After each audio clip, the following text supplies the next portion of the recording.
everybody, welcome back to the shop. Today is the first installment of a little series I'm going to do on vintage power tools. And if you're anything like me, which by the very nature of you watching this channel, I know you are because I've seen my demographics, you know what this is. If you grew up in the 70s or 80s and your dad owned a power drill, I'm going to put money on the fact that this is the one he owned. That's the fact, Jack! That's the fact, Jack! This is the Black & Decker 7004 Type 1. It's a 1/4 inch drill, 2,500 RPMs. It is a single speed drill, and it is also a single direction drill. It only goes in one direction, and that's forward. There's no reverse on this drill.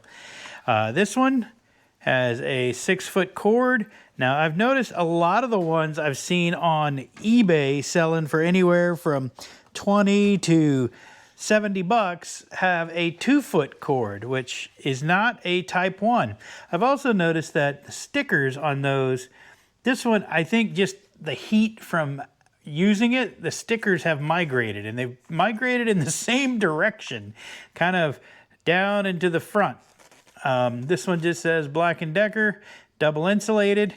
And on this side, you got a little bit more information, 1/4 inch drill, number 7004 Type 1.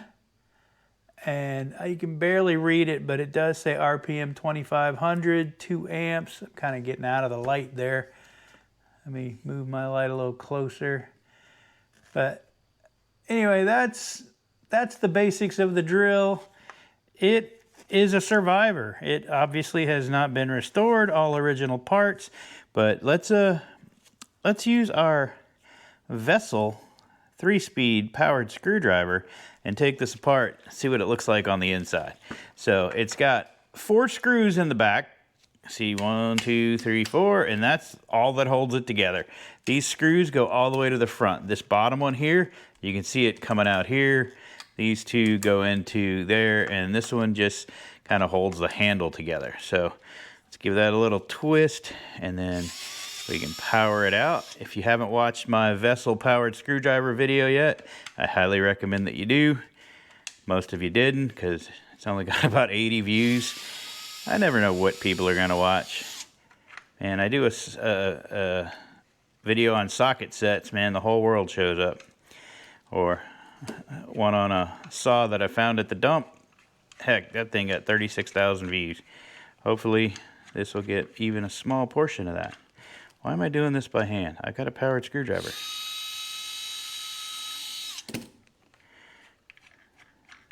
Seems like it should just slide right out at this point, but that's interesting.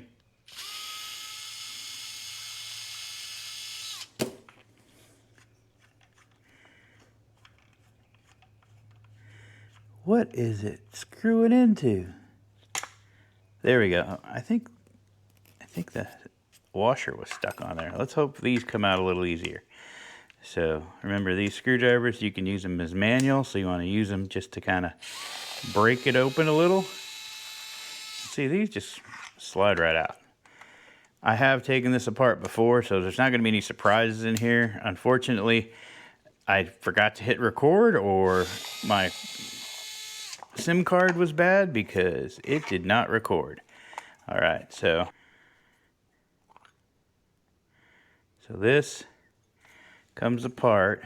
There's a little ball bearing here that goes right there, and you can see there is decades worth of grease. They really packed the grease in there. They wanted it to stay well lubricated. I'm not going to clean that out. I'm just going to let that ride.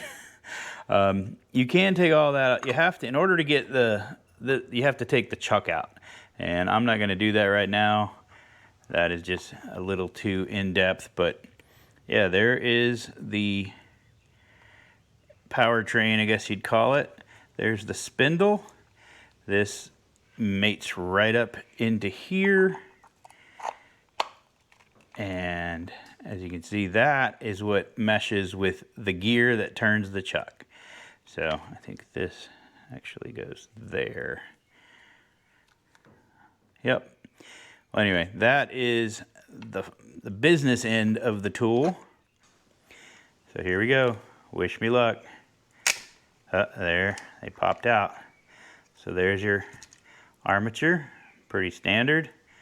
Looks like there's got a little paint on the inside too, but it looks to be in pretty good shape. Oh, this washer goes back here. And there's actually another one, or there should be. Where did it go? Oh, it's stuck on the brush. If you look in there, you can see the two brushes. And there you go. It's kind of like a spring washer. You can see it's got, I think that just kind of puts a little bit of tension on there. And that goes like that. So that's the armature. If you want to look down in there, let me see if I can get the light. Those are your brushes right there and there. They are on springs. See if I can show you. See, they go up and down. The springs push them against the armature. Oh, come on, get in there. Now that's, yeah, there it goes. So you can see, dang it. That's what I was trying to avoid. So that is your brush. You can see it's got that little curve to it. That's where the armature sits. So it's gonna go like that. And that's how you get power into the motor. And I'm not gonna go into the intricacies of electrical motors, but if you don't know, that's how it works. And then I'm gonna reassemble it and try to show you how I do that. But if the brushes, I don't know where you'd get these brushes. You could probably still order them. As you can see, these are in really good shape. When they wear down, you need to replace them, but it looks like they're holding up pretty well. So give me a second. I'm gonna see if I can get this back in there. So see one, you can kind of see one is still sticking in there. And then at the top, that's where the other one goes. So when you put it in, you want to make sure that it's oriented properly. That's what she said. Because you see, it's got that curve that the armature sits in. So you got to make sure when you put it in like this, so that when you slide it back in there, it'll be like that. So they'll mate up properly. So I'm going to use my handy dandy pistol grip Icon pliers so I can see down in there. Like I said, that's the one, and you can see on the other side it's missing. You want to be very careful because this is just graphite as far as I know, so you don't want to crush it with your pliers. You want to have a steady hand. Probably need more light for this. Oh. Maybe if I come to this side. Nope. Try again. So if you're trying to work on one of these and you're not getting any power to the motor, you might want to check these brushes, make sure that they are still in working order. Make sure the springs still work and that they're coming into contact with that armature. Okay, I think I got it. Oh, spoke too soon. Seems like this should be easier than this. Okay, so now if you look down in there, you can see both brushes are in the proper position. So now, in order to get the armature back in there, those brushes have to push up against this copper piece right here. Just wipe that down a bit. Overall, considering that this is a 40-something-year-old drill, it looks to be in pretty good shape. So the way we're going to do this, I'm going to take a couple of probes. I don't know if you'll be able to see it, but basically you want to be able to push down and hold.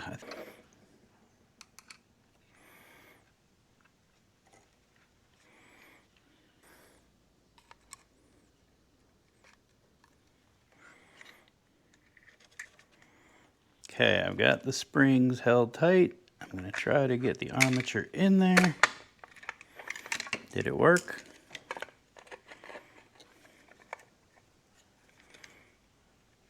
Not even close. Okay, I see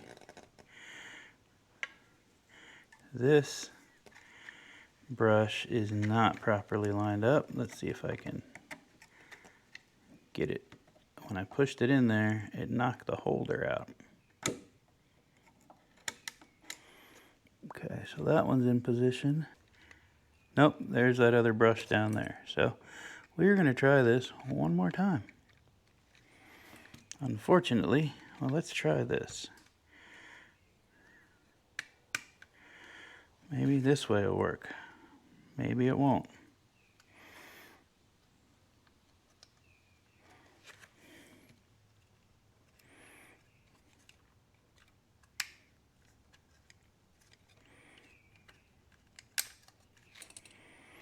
Okay, so brush goes in like that.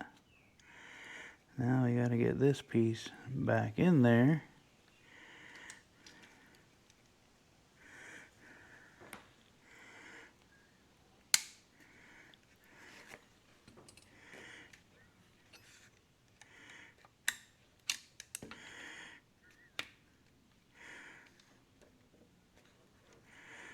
And we got to get the bottom piece back in there, because the brush holder is not properly seated.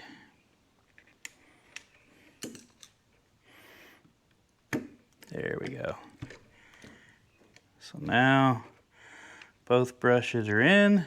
Maybe that was the way to do it. I don't know if you can see. There's a little slot right here on the piece of that holds the bearing for the back of the motor. There's another slot here, so I'm sure that's exactly what those slots are for. But we're going to now reassemble this, never to be taken apart again. Yeah, famous last words. Because that is way more hassle than it is worth. Make sure these wires are routed correctly. The handle back together. I tend to mumble when I'm concentrating. I can't talk and work at the same time, apparently. That all appears to be together. Let me put this screw in down here. The short screw goes down there, remember. I'm gonna pick up our vessel-powered screwdriver. Oh, you gotta get it on the screw first. Okay, so that is together. So that's done. And then we need to piece all of this back together. So you've got a guide pin up here. Well, you do have to put it in the proper orientation. Thankfully, the guide pin is there. And that goes in that hole right there.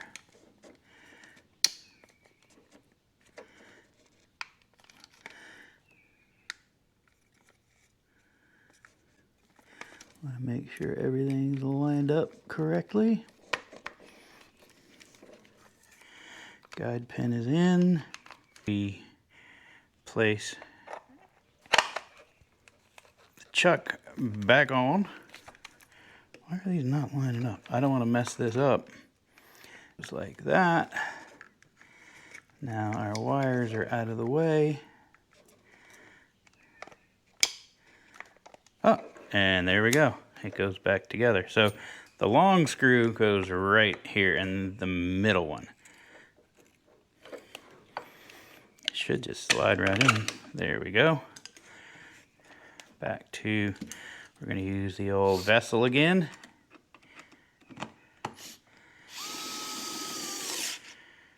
All right, and then the two medium-sized screws go on the upper left and the upper right.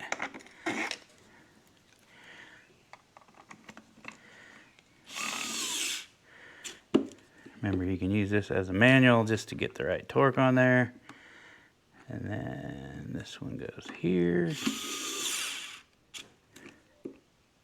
A little longer than a few minutes later. Okay, so after a whole lot of trial and error, mostly error, we are able to get it back together.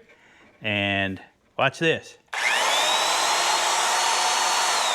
It actually works. Now, when I found it, the chuck was really rusted. So what I did was I just took some Scotch-Brite, wrapped it around there, turned it on. You can see, kind of see the rust coming off as I do it.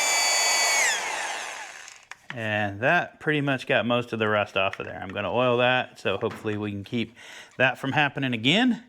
But as you can see, it's user serviceable. I just proved it. I don't know what the hell I'm doing, but I was able to take it apart and take the brushes out unexpectedly, put them back in. It's dirtier now than when I started because there's a lot of grease and grime and dirt on the inside from years and years of use. But there is the Black & Decker 7004, commonly found at Sears, and oh crap, that's supposed to be in there, isn't it? Oh well, good enough. And watch this. That's right, she works. Now, she only works in one direction.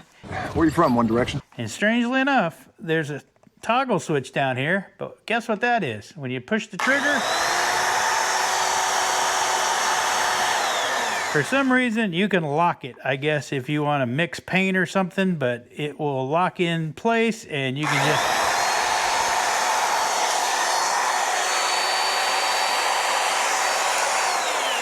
I don't think that's very safe. I don't think I would ever do that, but I just did it. But other than that, I don't think I would ever do that. I guess if you're mixing paint or something, it might save you a little bit of a hand ache. Now, one thing that's weird I find about it is it's designed to be used with only 3 fingers. If you try to put 2 fingers on it, 4 fingers on it, you get your pinkies just hanging out here in the breeze. You're just letting it flap in the breeze. But if you hold it like this, which helps you, I guess, guide it on the other side, it's not like you need to feather that trigger because it's just on or off. So I guess maybe it was designed either that or people in the 70s had much smaller hands. Small hands. I don't have big hands, but they're bigger than this drill. Small hands. That was your problem. So that is the Black & Decker 7004 Type 1. Hopefully that you got a little bit of nostalgia out of that. It is a 2,500 RPM drill, single speed, single direction. And I couldn't find the chuck. It's a 1/4 inch, but the chuck does work. I mean, the chuck key I couldn't find, but if you can see, the chuck does work. So I'll be on the lookout for a 1/4 inch chuck key. It is a Jacobson chuck. I will never get it to show up on camera, but it does say Jacobson on there. And that's it. That is installment 1 of Kyle the Tool Rambler's Vintage Power Tools. Stay tuned because there's a lot more coming up. Thanks for joining me, guys, and until next time, ramble on.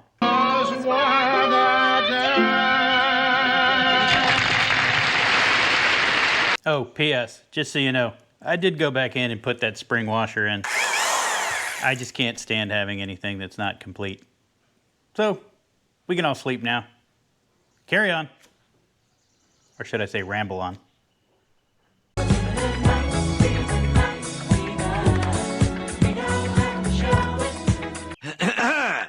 Disco Stew likes disco music.